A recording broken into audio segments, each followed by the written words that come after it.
Ja, še enkrat lep pozdrav iz severa Španije. Ja, jaz sem v bistvu predsednica Ljubljanske kolesarske mreže, tako da bom danes predstavila pogled teh nevladnih organizacij, hkrati sem pa tudi prometna načrtovalka v podjetju PNZ d. o. Tako da poznam tudi drugi pogled.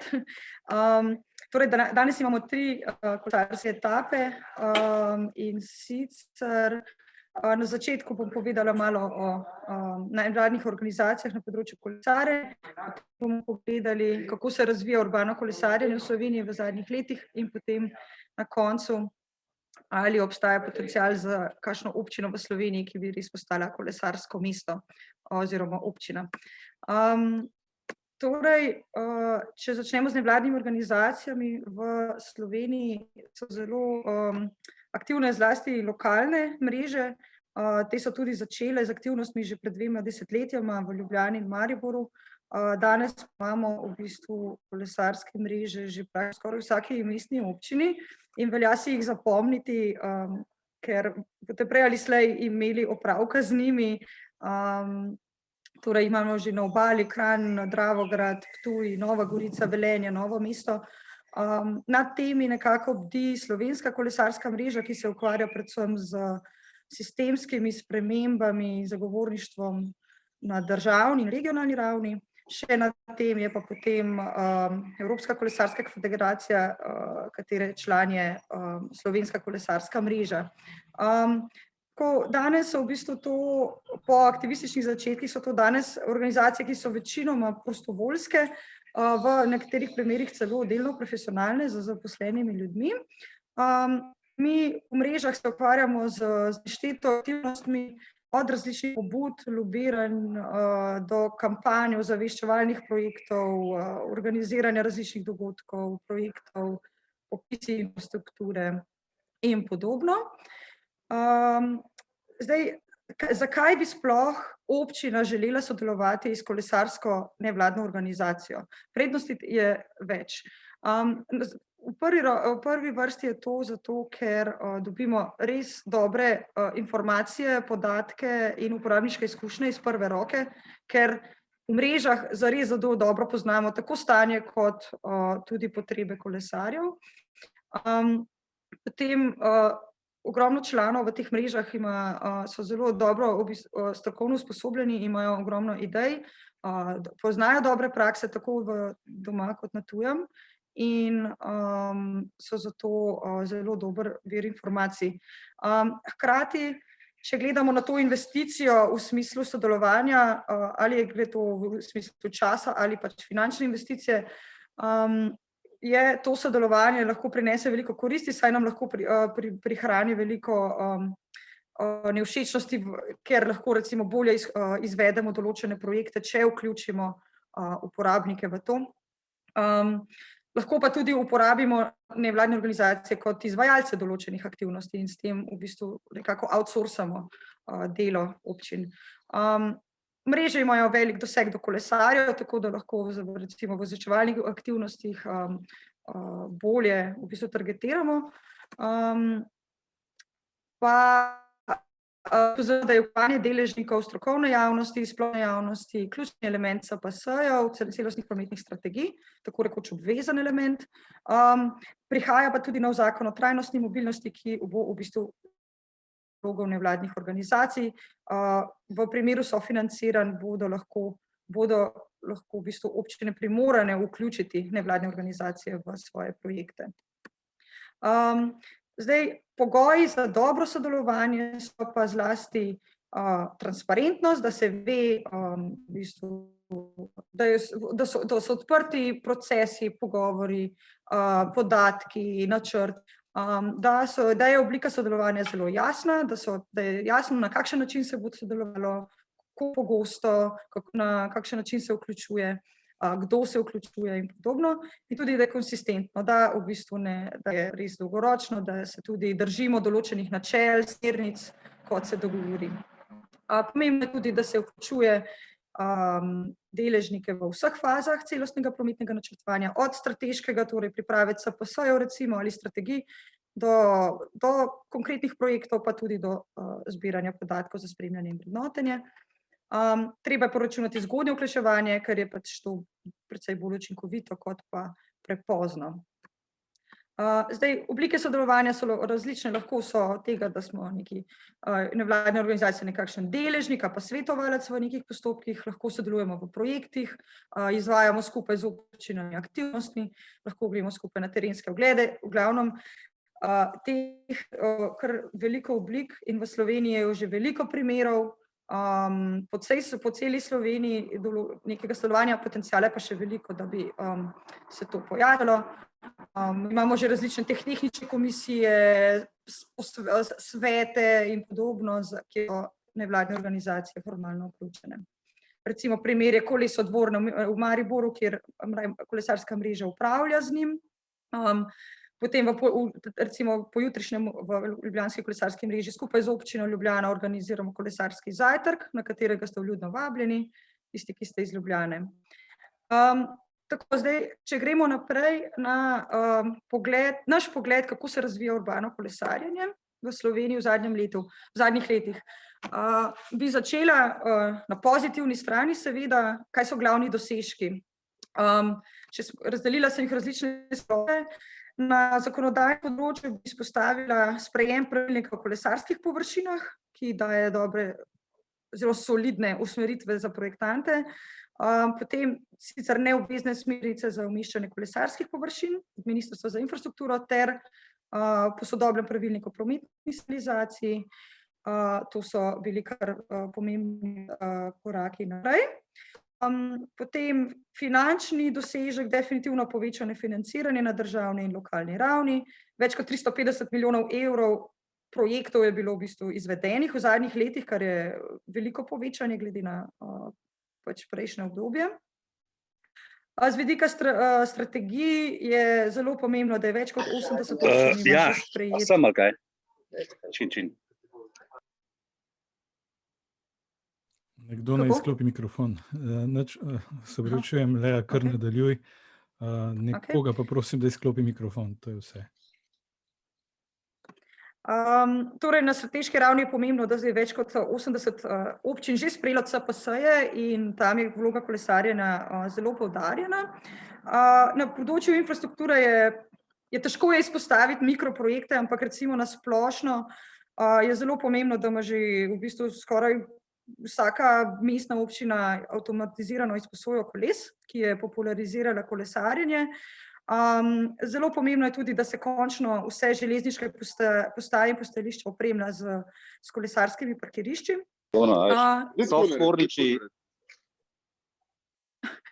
In tudi vse te nove kolesarske površine, ki so bile izgrajene, je tudi pomemben korak naprej. Potem na nekakšni politično-institucionalni ravni se mi zdi pomembno, da je, oziroma na simbolni ravni zelo pomembno, da je v Mariboru in v Ljubljani prvič v mestni svet se uvrstila lista kolesarjev in pešcev. Na Ministrstvu za infrastrukturo pa je bil ustanovljen Direktorat za trajnostno mobilnost, kar je močen simbol za povečanje pomena takega prometa.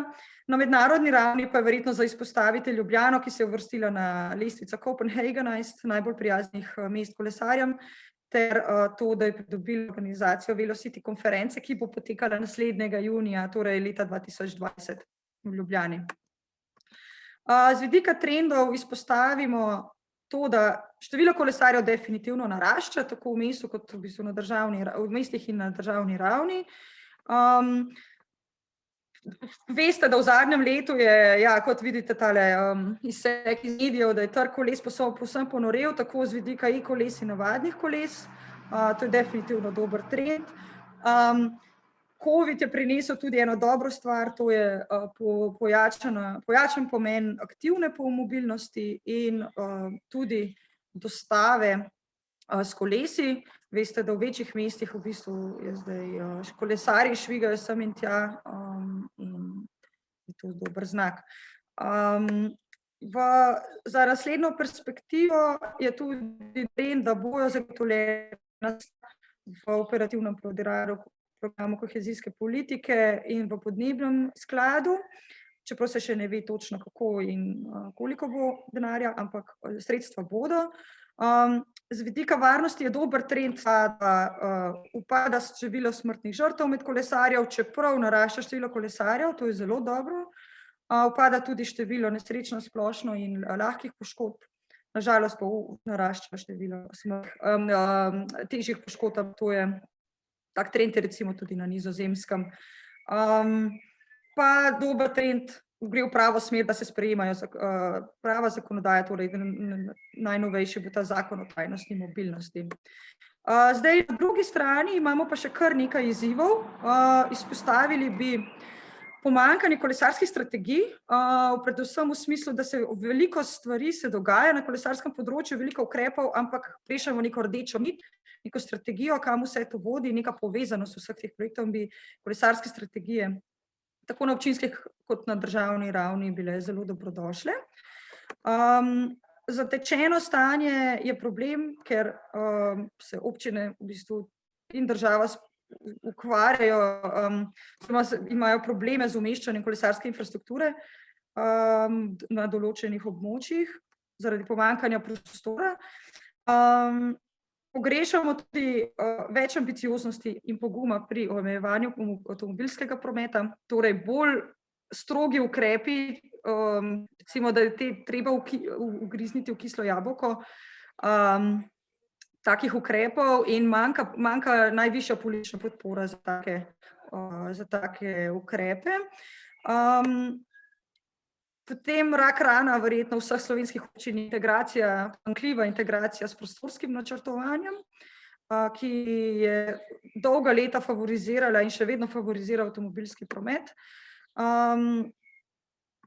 Potem pa tudi to, da se še vedno premalo pozornosti daje tudi mehkim ukrepom. V zadnjih letih vidimo, da se veliko dogaja na področju infrastrukture, na področju upravljanja mobilnosti pa še veliko potenciala.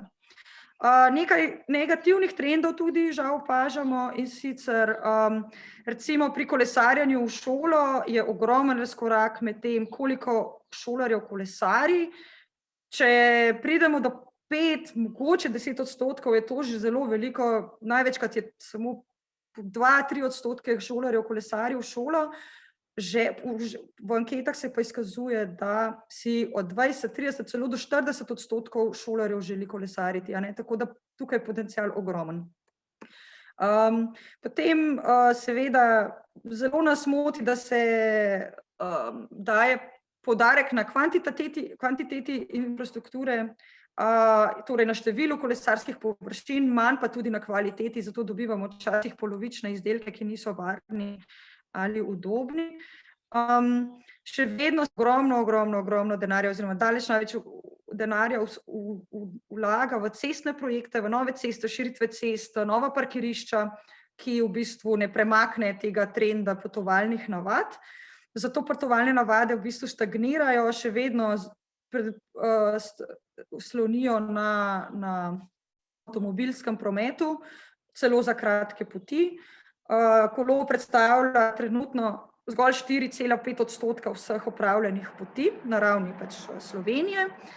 Na ravni določenih občin je seveda ta delež večji. Pa zmotilo nas je v bistvu v kolesarski sferi to, da kolesarjenje ni bilo vključeno v nedavni vladni načrt za okrevanje in odpornost. Slovenija se žal ni pridružila mnogim evropskim državam, ki so kolesarjenje vključili v ta načrt in bodo vlagali milijone evrov v kolesarsko infrastrukturo kot del tega okrevanja. Torej zdaj, če pogledamo še najboljše prakse, ki bi jih radi izpostavili, če začnem s prometnimi režimi, ki so v bistvu najlažje izvedljivi in ne zahtevajo veliko sredstev, zahtevajo pa več politične podpore. En režim je definitivno to, kar se v Ljubljani dobro obnese, enosmerne ulice, ki pa obvezno morajo imeti kolesarski protitok. S tem dobijo kolesarji krajše poti kot avtomobilski promet in se zelo dobro tako obnese. Tudi pravilnik zdaj omogoča precej lažje umeščanje takih ulic oziroma urejanje takih ulic. Potem imamo pristop, ki ga v slovenščino lahko prevedemo v selektivno prepustnost, oziroma v angleščini je to filtered permeability. To je to, kar je že omenila Marija pred menoj, te superblocks recimo v Barceloni, na Nizozemskem to uporabljajo, v Belgiji, v Španiji, torej, da se conira določene območja v mestu in med temi conami v bistvu lahko brez težav in neovirano prehajamo peš ali s kolesom, z avtomobilom pa ne, je uporabiti daljše in glavne poti. In recimo tak pristop bo ubrala Nova Gorica, ki je v svoji celostni prometni strategiji vključila tak pristop in upamo, da bo to se v bistvu v kmalu tudi v realnosti pokazalo. Pa tretja dobra praksa se nam zdi seveda območja za pešce, ki jih je vse več, ampak še vedno potenciala je še ogromno, da bi se jih lahko še razširilo in uvedlo tam, kjer jih še ni. Z vidika infrastrukture bi izpostavila predvsem prakse, ki tudi spet ne zahtevajo veliko finančnih sredstev oziroma tudi nujno veliko prostora, so se pa recimo dobro obnesle. Predvsem tukaj poudarimo, da smo v Sloveniji mogoče malo preveč obsedeni z umeščanjem kolesarjev na pločnike, kar prinese kar nekaj težav s seboj in obstaja veliko drugih pristopov, kako to urejevati. Torej za bolj mirne, umirjene ulice, z manj prometa, z nižjimi hitrostmi se dobro obnesejo kolesarski pasovi, kjer se tudi izbriše sredinsko črto, na ta način se optično zoža cestišče, kolesarji dobijo svoj prostor in če je potrebno in zelo je priporočljivo, da se uvede tudi še dodatne ukrepe za umirjanje prometa. S kolesarskimi pasovi na cesti so povezani tudi kolesarski žepi v križiščih, v Ljubljani se kar dobro obnesejo, ker dajo kolesarju prednost v križišču, spet za bolj mirne ulice, ne za neke glavne vpadnice. Potem v Ljubljani, iz Ljubljane dajem zdaj nekaj primerov, ker pač to najbolj poznamo, ker smo kolesarska mreža iz Ljubljane, pa v Ljubljani se dobro obnesejo križišča, kjer imajo kolesarji zeleno luč 3 sekunde pred avtomobili, kar v bistvu pomeni, da lahko bolj varno zapustijo križišče, tudi avtomobili v bistvu bolj varno lahko desno potem zavijajo in tudi lažje, v bistvu, ker je križišče oziroma zebre, prehodi so prej izpraznjeni. Glede umeščanja na pločnik, vemo, da je velik problem so tisti uvozi, tako imenovani rodeo učinek. Zelo enostavno je to rešljivo, da če se že umešča kolesarske površine na višinsko ločene pločnike, da se naredi to klančino, uvoz na parcele v območju varovalnega pasu, je to, ne vem, polmetrski recimo, po pravilniku je tako ali tako tak pas obvezen, in s tem dobimo predvsej bolj udobne površine. Zdaj pa mogoče še ena posebna kategorija je pa to, kako narediti v bistvu kolesarske steze ne gor na pločniku, ampak lahko jih ločimo na drugačen način. Ker pravilniki določajo, da mora biti steza ločena od prometa, ne pa nujno višinsko ločena. Tako da nekaj dobrih primerov, recimo iz Ljubljane, poznamo zdaj nedavno prenovo Dunajske ceste, kjer se je poskusilo z neko novo rešitvijo, da je kolesar čisto na nivoju cestišča, je pa ločen z robnikom, ki je tudi poševen in zmanjšuje verjetnost padcev in so kolesarji precej zadovoljni to rešitvijo. Potem imamo primer, ne vem, iz Velenja, kjer je v bistvu iz neke servisne ceste nastala steza, ki je ločena z robnikom in v bistvu zelo dobro funkcionira, ker nimamo teh nobenih uvozov, nobenih robnikov, vse je v bistvu v isti ravnini. Potem kolesarske poti seveda, ki so tudi v isti višini, to je iz območja Slovenskih Konjic. Potem imamo pa zelo malo primerov, da se tako uredi križišča, torej v križiščih, recimo to je primer iz Brezovice in iz Ljubljane, da je kolesar v nivoju cestišča in spet odpadajo te dvigi, spusti, neudobni robniki in zelo pogrešamo več takih praks. To je recimo nekaj primerov iz tujine, da vidite, da se take zadeve, to je v bistvu zelo stalna praksa. Tole so slike iz Sevilje, iz Pariza, iz Nizozemske, iz Londona, torej iz vseh koncev Evrope. Vsem je pa skupno to, da so kolesarji na nivoju cestišča, ločeni so pa potem ali z robniki oziroma z drugimi, drugo tlakovanje je uporabljeno, druge barve in je na ta način infrastruktura bolj varna, bolj pregledna, bolj privlačna in pogrešamo, da bi se malo bolj eksperimentiralo s tem tudi v Sloveniji in ne samo risalo pasov po pločnikih. Torej, z vidika upravljanja mobilnosti bi pa izpostavila bici vlak, ki se dogaja v šolah, zelo dobro za varnost in popularizacijo kolesarjenja med šolarji, potem iniciativa Kolesarjem prijazen delodajalec, ki v bistvu vključuje teh večje generatorje prometa, da spodbuja delodajalce, da izboljšajo pogoje za kolesarjenje do delovnega mesta. Potem Mariborski mobilnostni center s kolesodvorom, torej mobilnostni center za informacije o trajnostni mobilnosti za varno kolesarnico. In pa nedavno se je izpostavila v Ljubljani tudi izposoja tovornih koles po vzoru iz tujine. Zelo dobra praksa, ki bi jo bilo vredno posnemati vseh občin, da bi tudi občine podprle take nove produkte. Zdaj, če se pa dotaknemo še zadnje teme, torej ali lahko pričakujemo slovensko občino s 30% deležem kolesarjev v prihodnosti. Zdaj, da sploh vemo, zakaj je ta 30%, obstaja nekakšen razdelitev, da v bistvu pri 30% se začnejo te šampionska mesta oziroma mesta prvaki. Mi v Sloveniji smo pa žal tukaj še bolj pod 10%, torej smo občine so bolj začetnice, mogoče Ljubljana, mogoče kakšna Nova Gorica so že malo bolj naprednih, ampak skratka smo bolj v teh vodah, tako da nas čaka še dolga pot in govorimo o zelo dolgoročnih spremembah in o desetletjih, ne govorimo zdaj o nekaj letih, a ne, da bi to lahko dosegli. Iz tujine vemo, da traja zelo dolgo, da to dosežemo. Torej, ali je pa to možno sploh? Ali je to realno, ali je to nekakšna utopija, ki je ne bomo nikoli dosegli? Če pogledamo ta potencial, upravljanje poti po razdaljah v Sloveniji, če verjamete ali ne, skoraj polovica jih je krajša od 5 kilometrov. To je za vse poti, na delo, v šolo, za prosti čas.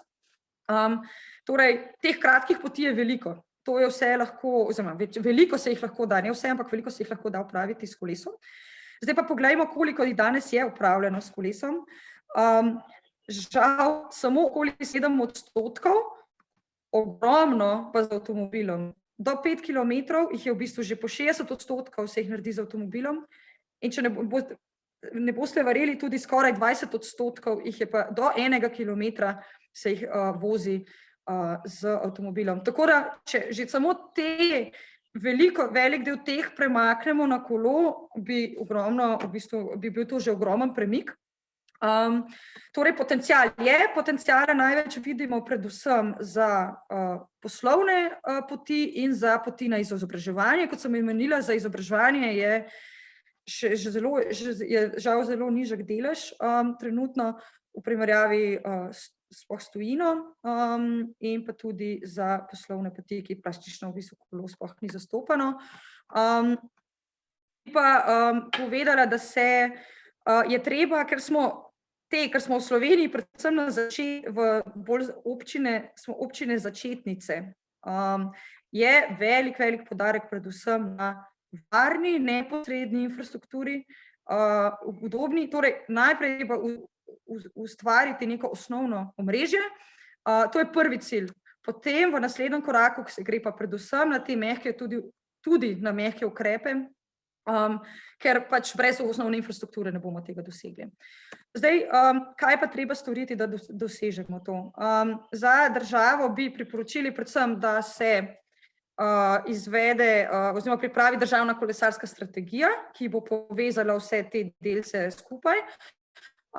Zakonodaja, kar nekaj pravilnikov potrebuje prenovo. Zelo si želimo, da bi se spremenil sistem izplačil prevoza na delo in recimo, da bi se tudi začelo izplačevati potne stroške za kolesarje, kar je v bistvu stalna praksa v marsikaterih državah, celo recimo v Angliji, ki ne slovi kot kolesarjem prijazna. In kot smo se že v uvodu omenilo, da bi se subvencije dajale tudi za nakup e-koles in ne samo avtomobilov. Če bomo želeli res doseči preboj, bomo morali zelo povečati financiranje za kolesarjenje in evropsko priporočilo je, da je ta delež vsaj 10% prometnega budžeta oziroma proračuna in da se v to uvrsti tudi inovativne projekte, kot so, ne vem, mostovi, kolesarska parkirišča, kolesarske avtoceste, tako imenovane. Želimo si, da bi tudi direkcija v varnih okoljih na državnih cestah bolje pristopila k umirjanju prometa in urejanju kolesarskih površin, ker žal nekatere občine imajo veliko državnih cest v svojih urbanih okoljih in je potem težko pač urejati kolesarske površine na teh območjih. Pa želimo si več integracije železnice in kolesa in seveda pač temeljito prenovo železniškega sistema, predvsem v okolici urbanih območij in gravitacijskih območij. Je tudi veliko potenciala za vzpostavitev bazo podatkov, zbiranje bolj jasnih, transparentnih, konkretnih podatkov o kolesarjenju v Sloveniji. Z vidika občin zelo bi si želeli, da bi vse občine imele kolesarske, oziroma vse vsaj večje občine, torej recimo mestne občine imele kolesarskega koordinatorja in kolesarsko strategijo, da bi vedeli, da bi kaj rdeča nit, kam vodi strategija, kakšni so ukrepi za naslednjih 50 let, da se ne dogaja vse stihijsko.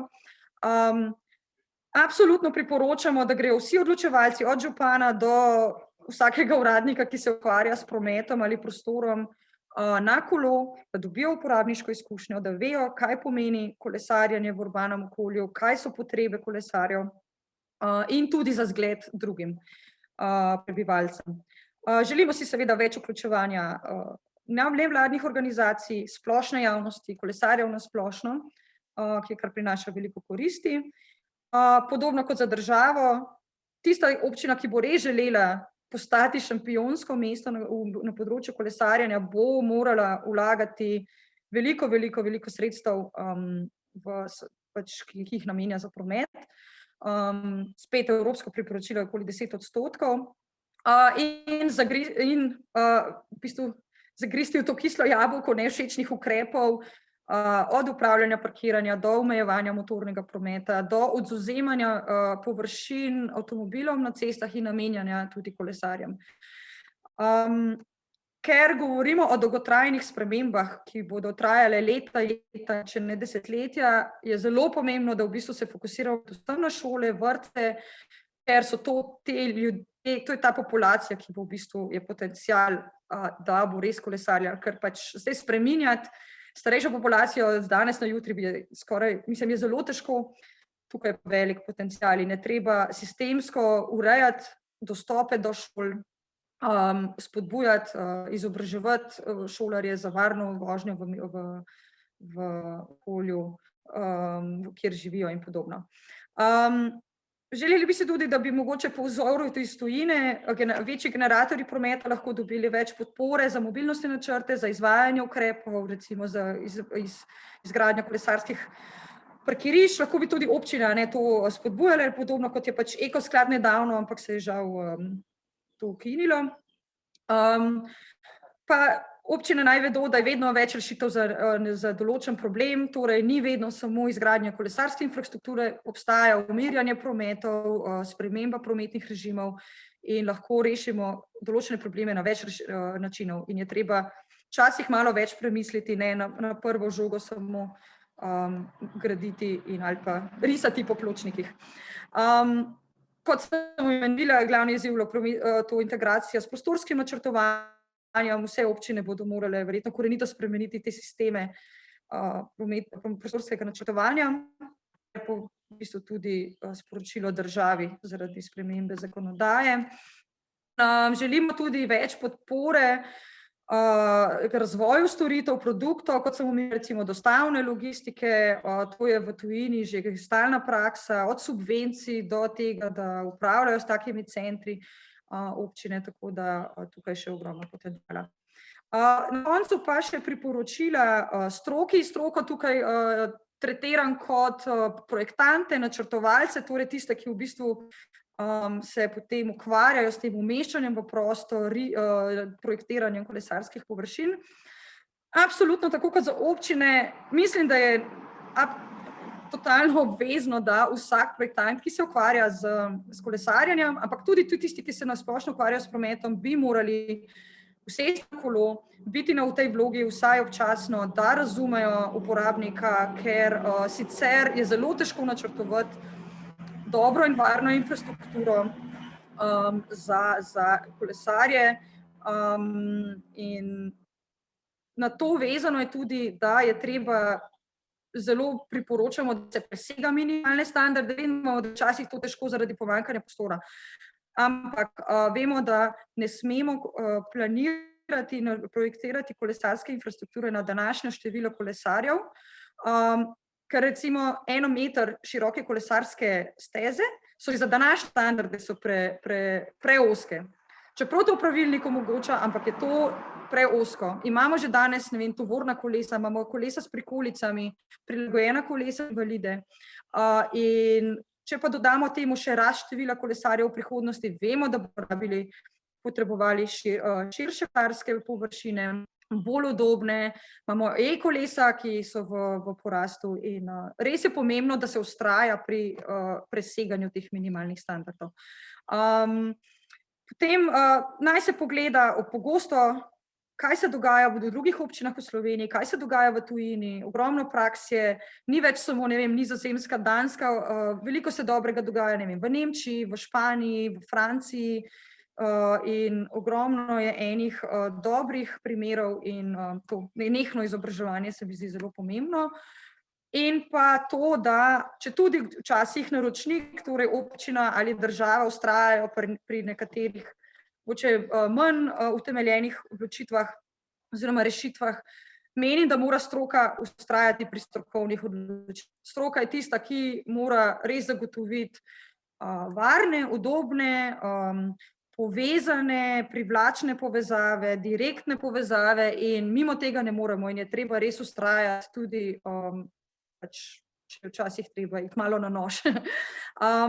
Tako da zaključila bi s tem, da si je dobro zapomniti, da ljudje ne bodo kolesarili zato, ker je to zdaj moderno, ker je to v skladu s varovanjem okolja ali zaradi podnebnih sprememb.